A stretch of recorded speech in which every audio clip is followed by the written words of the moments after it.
Hello everybody and welcome to Set the WESTWORLD on Fire. We're at episode number 7 and I'm your host Ryan, my triumphant return from what seemed like a forever illness. Thanks to Sci for picking up the slack. And yeah, we're getting some good feedback. I'm happy to see that people are out there listening and liking what we're doing. Hopefully we can keep that momentum going into these last few episodes. Absolutely, Ryan. We're already on episode 7, so we're nearing the end. But the good news today is that Westworld, which I'm sure is no surprise, was picked up for a second season by HBO. Yep. So we're congratulating the creators and everybody involved with that, and especially the cast. So great job, guys, if you ever listen to us. But now again, Ryan, episode 7 again was a great episode, and I know many people want us to talk about the ending, and we'll get there. But it's better that we talk about this whole episode and touch on quite a few topics about the plots. Yeah. So this particular episode was titled Trompe L'oeil, or I probably Can you say butchered that 3 times fast? I probably butchered that one, but I'm not French. Basically, that means an art technique that uses realistic imagery to create an optical illusion of 3D objects. So, like when you see really super realistic paintings that look like they're in 3D, but they're obviously painted on a 2D canvas. And this fits pretty heavily into this particular episode. We're just going to cut right to the chase. We're going to talk about the thing that everybody wants us to talk about. William and Dolores did it. Oh, yeah. Oh, yeah. Finally. But no, seriously. We're going to do a little bit a different order here. We're going to talk about the big reveal first and then go back and talk about the other storylines. So, just to add a little context to this scenario, we have a storyline here with Bernard and Teresa and the board of directors, and Hale, the woman who's kind of leading the board of directors here. We had her introduced in the last episode. They have Clementine, and which is the kind of second hand, the right hand prostitute to Maeve at the brothel in the town there. And they bring her in, and they basically use her as an example of how Ford's reverie codes are malfunctioning the robots into causing them to not actually forget their past like they're supposed to be. The example that they show here is another host attacks Clementine violently, and then they reset her and supposedly erase her memory of that past event. However, she still remembers it and attacks the host at the second time she's activated. The scene with Clementine where she's brutally assaulted, it really bothered me. Like, this is one of the only times in the show. I'm not saying it wasn't necessary. Well, maybe it was, but it's one of the times. This act of violence really bothered me, Ryan. Yeah, it was pretty graphic, and it was just the scenario of her, her position as a prostitute and kind of already being demeaned in that manner, and then having this happen to her was definitely a she was being used and she was being taken advantage of, and that's pretty much her existence, and this was kind of a personification of it.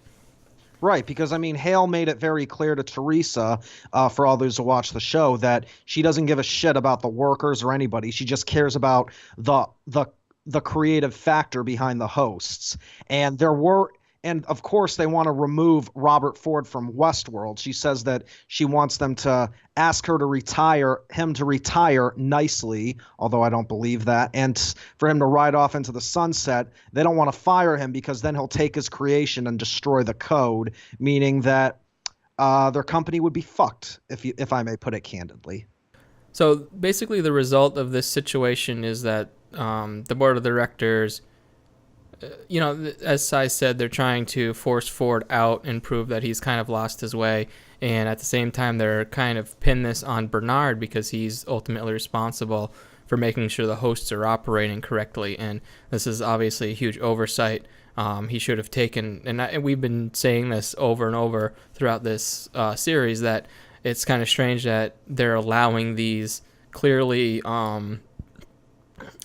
these clearly malfunctioning hosts to continue to operate. It seems like there's a lot of, they seem like they're letting a lot go, and that was the result of this. Is Teresa basically says, Bernard, you're fired because of what's going on here, and he kind of leaves with his tail between his legs.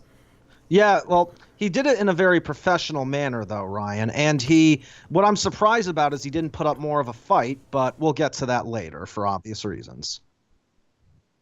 Later on with this storyline, Bernard brings Teresa to Ford's secret house that was first revealed in the previous episode with the undocumented hosts.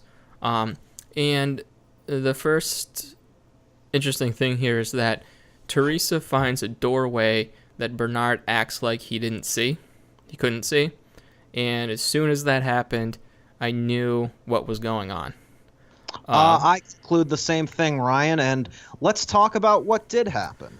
And so they go down into this extra room that was revealed like an underground laboratory where Ford is building his own hosts, and the whole time Bernard's very confused, like what's going on here? This is weird, blah blah blah blah. And she finds some papers on the desk that show. Major spoiler alert, people! If you haven't watched it, do not listen to this. Yeah, of course. If that goes without saying. So she finds some papers on a desk with some host designs, and one of them being Dolores. But she also finds a design of Bernard. Dun, dun, dun. So Bernard is a host, which called it. You called it, Ryan. I mean, going through this episode, even before this, I was starting to have my sinking suspicions, and we'll talk about that later. But yeah, this is what everyone was talking about after the show happened. It was a huge, shocking revelation. Even if some people called it, it was still shocking the way it happened. Yeah, they definitely handled it well, because, like I said, up until that doorway incident, I really didn't know for sure. But, as soon as that happened, because there's this whole thing about, and Ford goes on to explain this to Teresa, because he ends up coming down into the lab, because we find out that he actually told Bernard to bring Teresa there. And he explains that he specifically programs his hosts to not see things that will hurt them. Which makes a lot of sense, Ryan. I mean, when even though we suspected it, when he said it, there are so many other points that we could connect that to, and it makes a lot of sense. And then, of course, Robert Ford sinisterly tells Teresa that why he admires the host so much, and then again the ironic statement, "I give them free will under my control." Yep. Basically he explains it as like they have a more pure, blissful life than humans, because he protects them from, like you said, the things that can hurt them. In this case, I mean, even when Bernard is looking at the sketch of him being like drawn out on that piece of paper, he acts like there isn't anything on the piece of paper. He acts like, I don't see anything here. Just like the door. I don't see the door. And then, of course, and then he tries to deny it, saying, "Wait a minute, I talked to my ex-wife. What about my son, who we saw a flashback scene where he died?" And Ryan, that's one of the things that got me thinking. The way Bernard acted didn't seem human. I mean, maybe it was. I'm not used to watching I don't have any children, but I'm not used to watching them die. But it struck me as odd. It kind of struck a chord with me, like something wasn't right. Well, yeah, and that's what was back when I think it was episode 3, I was like, kind of had my suspicions, and just the way that, they were focusing on, hey, these hosts have an extended backstory, and that forms their personality in the way that they were focusing on Bernard's backstory and not really anyone else's. They were specifically focusing on, hey, Bernard has a kid and he passed away, and he has this wife that he only communicates with over, like, for all intents and purposes, Skype. And I was like, it's kind of strange that they're driving home this point of hosts are all about their backstory, and they're really focusing on Bernard's backstory. Mm-hmm. And that fits into that. I didn't really think that Bernard's reaction to his son. Are you talking about the hospital scene where he's reading the book to him and then he starts to like have his issues? Yeah, they didn't. Yes. I didn't really pick up on anything there. I just thought it was a very quick scene. Like, his son had his issue and then they kind of cut away from it. I didn't really pick up on anything weird in his emotions there or anything like that. I don't know. I think it's not necessarily his emotions per se, but I think it's just the way the scene was portrayed. Again, they could have intentionally did that just to make it not to focus much on his backstory about his son dying, but I thought the way the scene ended was very quick, and I thought that, wait, something doesn't seem right. This seems a little too generic to me. Yeah. I think that's kind of where I draw it off. But let's continue because the scene just gets better and better. Yeah. So Ford, during his little monologue there to Teresa, explains that, he's been playing the board of directors game for many years, and they're happy to play along. And then orders Bernard to kill Teresa. And of course, let's show how classy that scene is, Ryan. Bernard does a very proper job. He takes his sports coat off and his tie, and then just proceeds to grab Teresa and beat the holy hell out of her in one of the most shocking scenes I've ever seen. And Bernard just acts emotionless, without any emotion. He acts calm, cool, like it was nothing. Mm-hmm. And then of course he puts his tie back on and puts the blazer on. So he's stylish, or Ford knows style when he doesn't want him to fuck up his tie and his sport coat, Ryan. Yeah. Yeah, it was very just like matter of fact and robotic. Right. And obviously. And we have to praise the performances in this, Ryan. I mean, Anthony Hopkins went restrained Hannibal Lecter mode in this particular scene. He just had a commanding presence. And again, I also liked Jeffrey Wright, who also did a fantastic job in this episode. It really shows how good these actors are with their screen chemistry between the two, and just how good their performances are here. Yeah, there was a lot of tension. There was a lot of just really intense action. Acting, and I thought the scene played out really well. There was one thing I wanted to mention, and that was, I have a sneaking suspicion that the host that was being made in his secret lab down there is actually going to be Teresa. I'd like to take a step further, Ryan. I think that Ford has also created hosts and based off actual humans, and I think he's killed off certain humans and replaced them with these hosts. In fact, I think he may even have a few on this said board of directors. Do you think it's possible Charlotte Hale, for example, is actually a host, or that anyone from the security team is possibly a host and they're not aware of it? I mean, he had Bernard all this time was a host and no one suspected anything. It's possible, but I don't think it's stretched that far yet. I think he is, he seems to be, he's very measured in his, Ford is very measured in his approach, so I don't think he would take that big of a step yet. It may be his ultimate goal, but I think Teresa, maybe there's, obviously Bernard was the first attempt at this. But I think Teresa's maybe the second attempt. That's how far I think it's gone so far. I could be wrong, obviously, but I don't see any evidence yet that anyone else is a host, although this does kind of open the door for that to be a possibility. Ryan, I was reading online, last question, by the way, that some people have made a theory that Bernard is actually Arnold. Like that what I mean is that Arnold is dead and Bernard is actually has taken over as Arnold in a sense. And they say this because Bernard's whole name is Bernard Lowe, and Arnold's full name is Arnold Weber, and Bernard Lowe is an anagram for Arnold Weber. Do you think this is a good theory, or do you think that's bullshit? Do we know for sure that Arnold's full name is Arnold Weber? I believe so. Yes, I believe. At least, yeah, right there on West. I did read a few sites, and they seem to say that yes, that's the case. All right, I wasn't. Oh wait, the R stands for Robert. Oh, is this somebody? No, this is an actual person. My bad. All right, yeah, I just don't remember them ever giving him a full name. In the context of the show.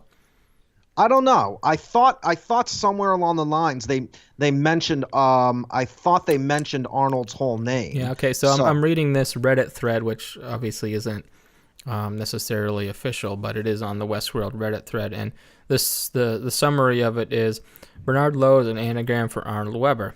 If the surname Weber appears, I think it will be confirmation that Bernard is Arnold's clone. So it doesn't appear, at least in the context of what I'm reading here, that the last name of Arnold hasn't actually been revealed. This is just suggesting that if it does end up being Weber, then the anagram would fit.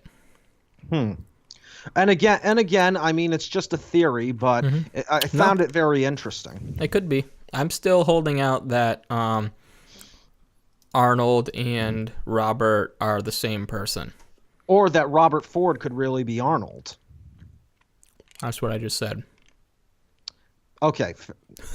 All right. Not necessarily. I mean, it could be that there was an actual Robert Ford and that Arnold Weber killed Robert Ford and then took over his name and everything. Yeah, I guess it could be that. I think so one thing that and then this will probably wrap up this discussion on this because we have a couple storylines to run through quick. But one thing is that during that monologue, Robert Ford keeps saying, Arnold and I created this, we did this, we did that. And then he also routinely says, I created this. I made everything you see here.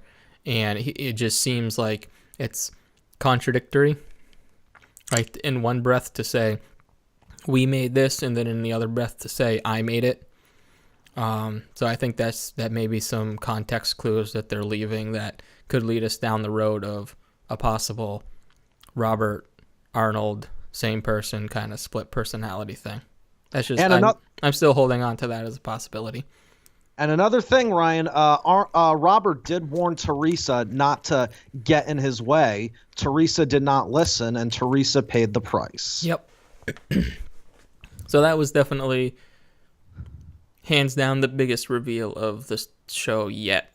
And what a reveal it was, Ryan. I mean, I am. This scene is still stuck in my head, and I even watched this scene again today, Ryan, just to see that whole dialogue and how amazing it was. Yeah, it's definitely going to go down as one of the bigger reveals in TV history, I think. Certainly one of them, Ryan. All right, so let's move on to our Maeve storyline because there's some things going on there.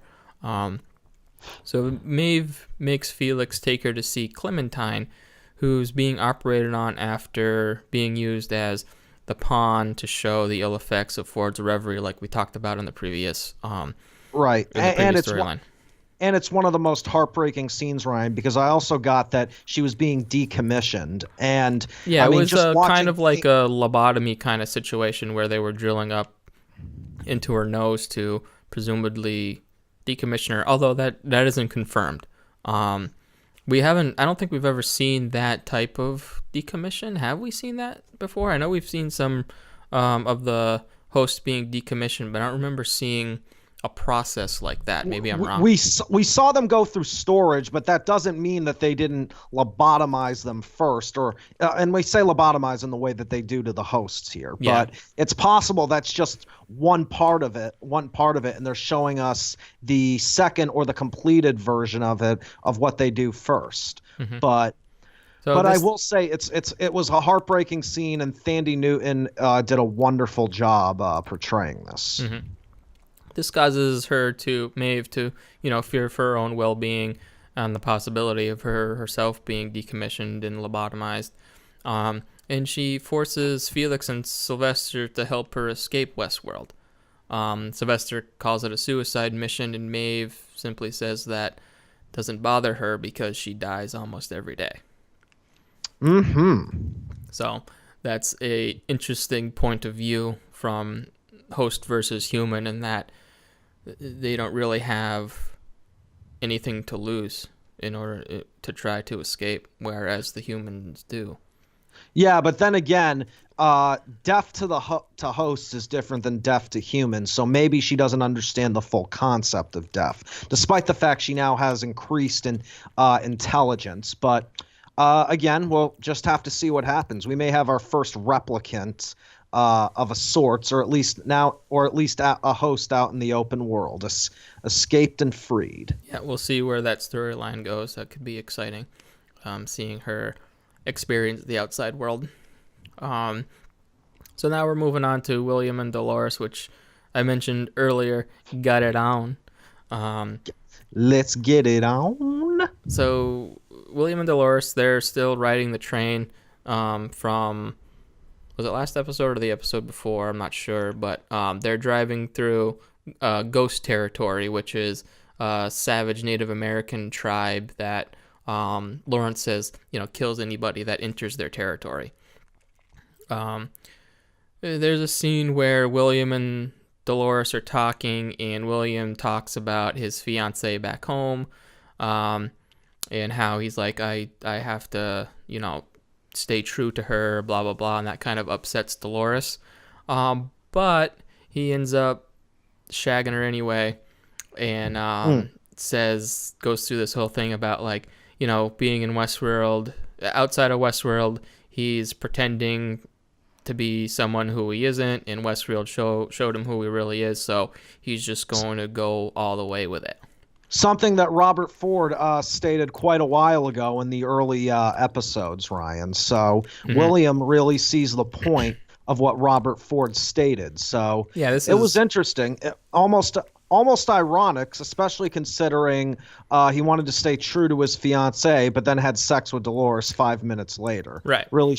But then again, his fiancée, his fiancée is anything like his future brother-in-law, well, yeah, I don't feel so bad for him. Oh, Maybe it's for the best. Like you said, he's pretending, so he's decided that. At first he said he was happy about that, but then he went back. It was a very back and forth situation with William, who's kind of seems like he's weighing a lot of ins and outs. Maybe, Ryan. But yeah, he seems to be the personification of what Westworld tries to do, that's for sure. Definitely. So the next morning, the train is halted because the Confederados have finally caught up with Lawrence. They attack the train, but Lawrence uses one of the bodies filled with nitroglycerin to create a distraction so they can escape. And then there's a big horse chase scene with guns shooting and people dying and all that kind of stuff. They run through a forest, and then those ghost Native Americans that I was talking about before show up and kind of wipe out the Confederados a little conveniently, giving William, Dolores, and Lawrence a chance to escape.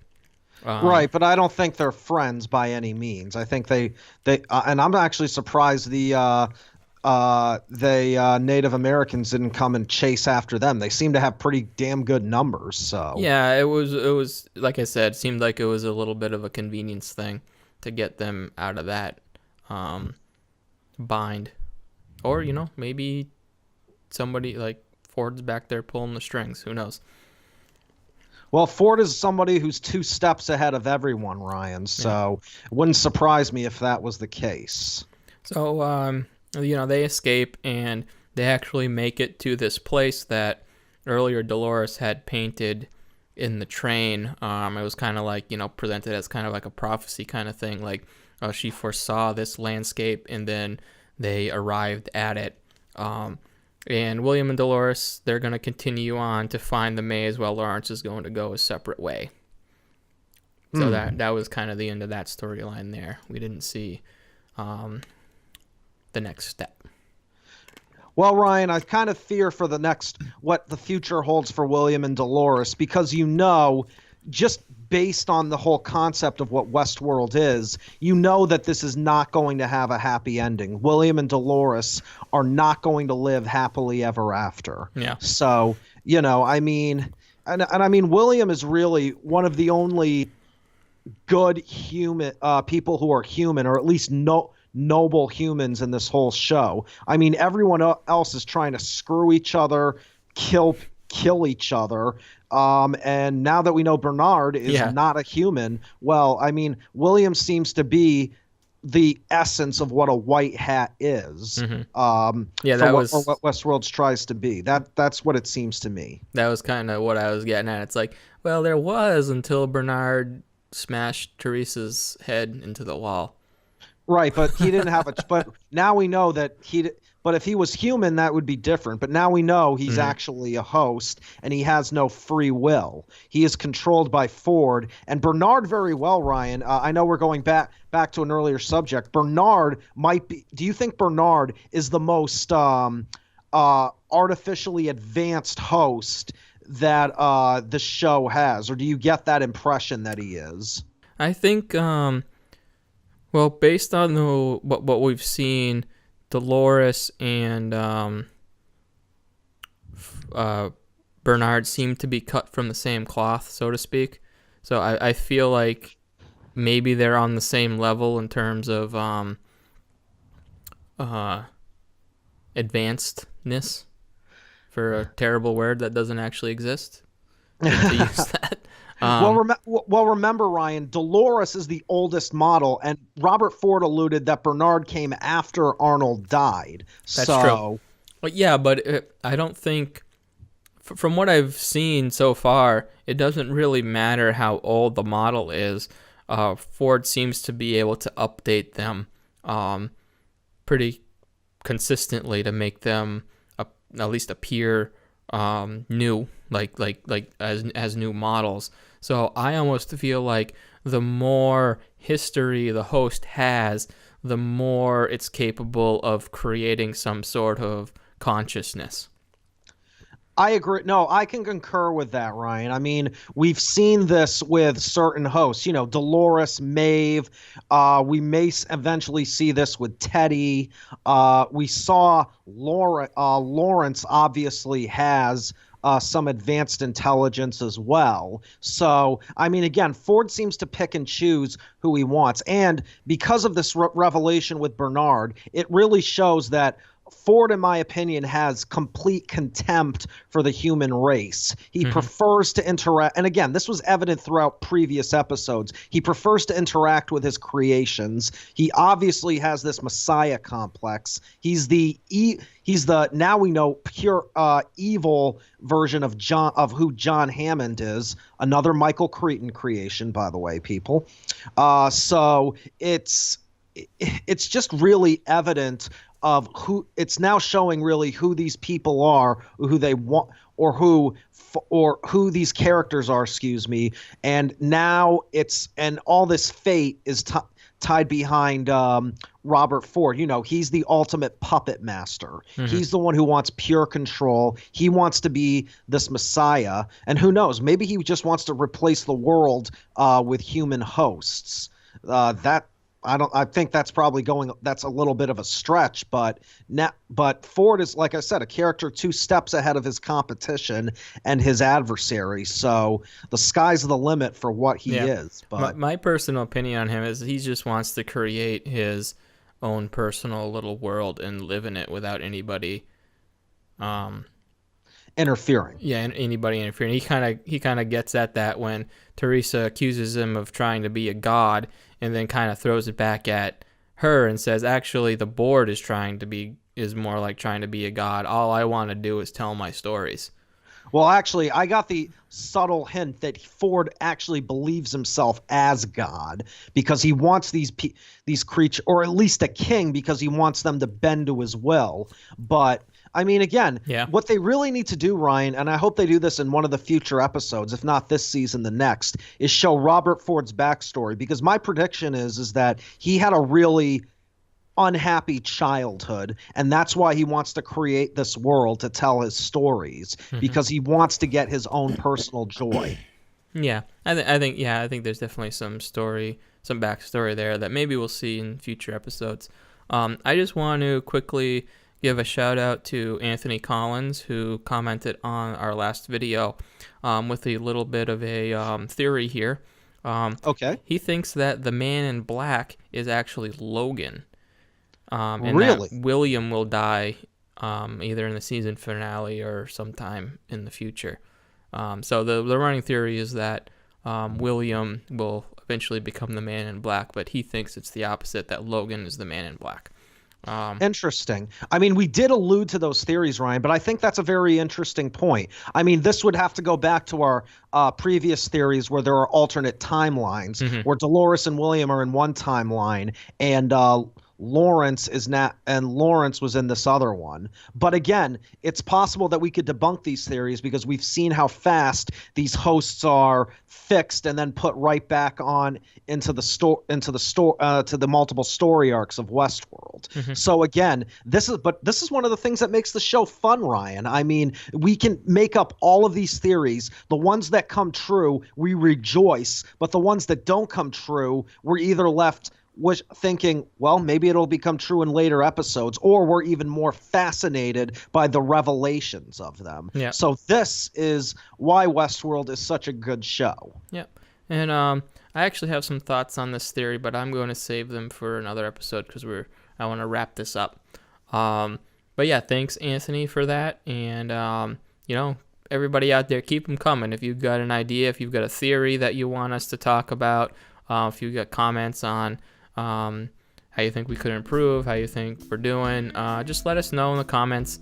And if you enjoy what we're doing here, give us a like and subscribe, and we're definitely going to keep on doing it.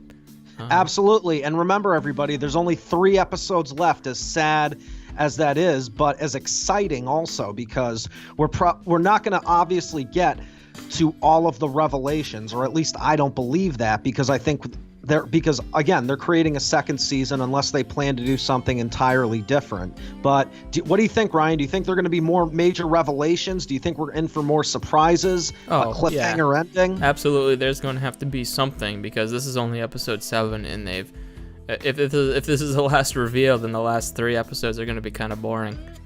So we're going to finish this up with a yeehaw! Yippee-ki-yay, motherfuckers! Get along, little doggy.